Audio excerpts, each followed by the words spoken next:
Good morning, August the 13th. Sitting here at the home ranch. This is the view off of my front porch for anybody that might think they want to come in my gate down there and not get seen. From where I sit at my table, I see all of it. A lot of our old junky equipment sitting around here. Dakota's pickup.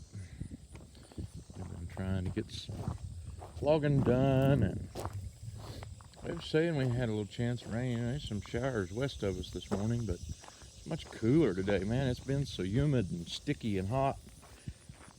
By 8 o'clock in the morning, like it is now, we'd be sweating half to death.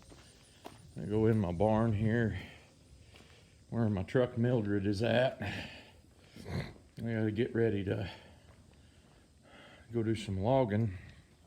There's my old tractor.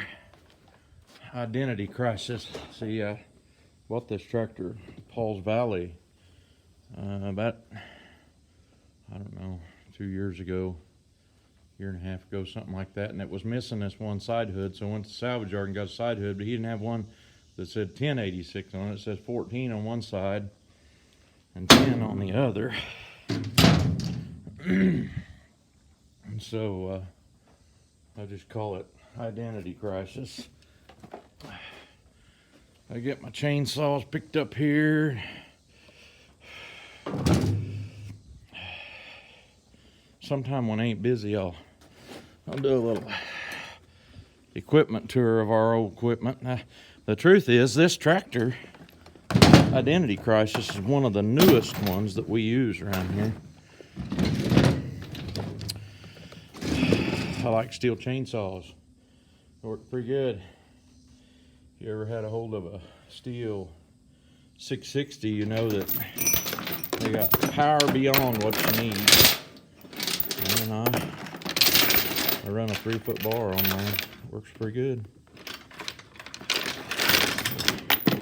You want to have a hold of the handle pretty good with that 3-foot bar. Kind of hard to hook a chain with one hand.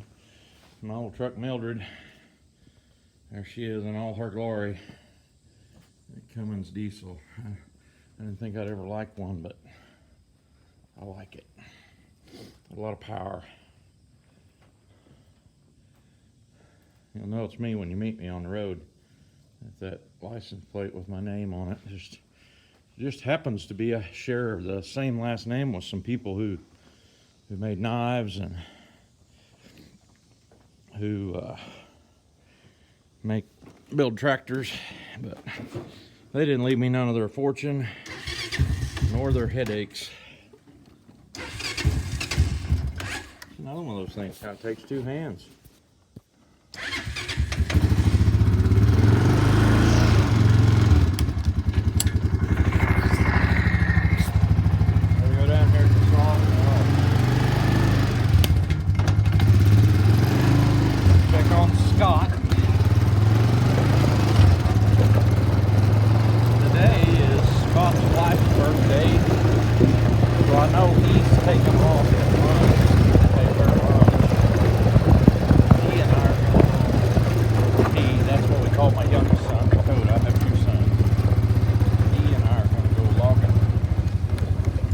Inside of my sawmill building, we have a few orders sitting here waiting to go out. A little bundle of cedar a guy ordered. This here lumber right there and right there, and the bundle right there is all some paneling for a church over at Neosho to build a gymnasium. Old chicken houses. I built them in 1995. Grew chickens for one company for 10 years, and then got a contractor in another company for a couple of years. Things got tight when the economy kind of went down, and wasn't a lot left for me to do for them. And I would have sat here empty for a year. I had other things going. I was kind of tired of having to deal with them.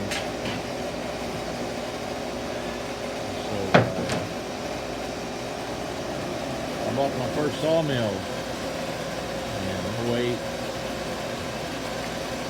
and I bought it with the purpose to build a house, and almost from the time I got it here until now, we have been cutting stuff for other people.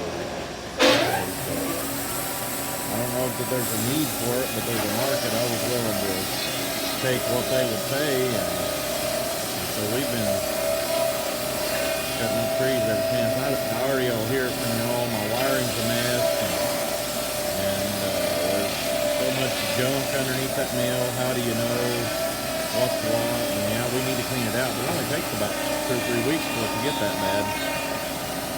And there'll be several bucket loads of junk coming from under there. It's a Wood-Mizer LP40 Super hydraulic with a 25 horse electric motor on it. We run electric on both the mills.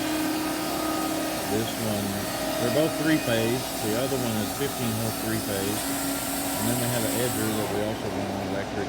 It's a 15 horse 3-phase real brand edger. Now, I want to tell you something. Scott's got some talent for knowing what he wants to do with the next little piece off from these logs. He can usually get it done. Usually, you don't have to touch them all that much for it to cut up. This mill's a 2013 model. So, nothing extra special. Just sure enough does what we need. He cuts probably about, depending on what we're sawing, between 1,500. There's been times when he has cut 2,500 and even 3,000 for a plant if we're just cutting 3 to 4 cans or something like that. He's a healthy boy too. And the one-man band, he does it all himself. And down here's the old mill. I bought this one from David Farmer, and had to do a bunch of modifying to it since I've had it. It had a gas motor on it, blew up not long after I got it, and I switched it to electric. And it is a LP40 as well, but it's a 1994 model, and there's a lot of differences between them. But this one would be my choice to run because I don't get along very good with the computer set works on the other one. This one's also 3-phase. We run rotary phase converters to power them. Each one's got their own. And I've also upgraded the hydraulics on this one. It's got a home built. I can't remember how big the electric motor is, but it's got an electric motor running a hydraulic pump that sits over there and will run all the time when you're running the mill. And so the hydraulics have been souped up. They run like 3 times as fast. They run a little bit faster sometimes than what this super hydraulic does. Cutting cottonwood and some other junky stuff here, making some 3x4 pants for Fred. This right here is the pile that'll make number 2 or half. They take them 10 foot and 62 inches, so those take halves. These here, we cut them in half and use them to put under people's lumber when they come to pick up the lumber. That's what the pile of finished lumber looks like. Pretty hefty pieces, 3x4s. We knock the end of them off. Pretty good looking stuff. Cottonwood stinks, kind of like the pigpen. He'll put 90 in bundles, so he's almost done with that bundle. It's like 6 more. He'll still get them out of log he's working on now.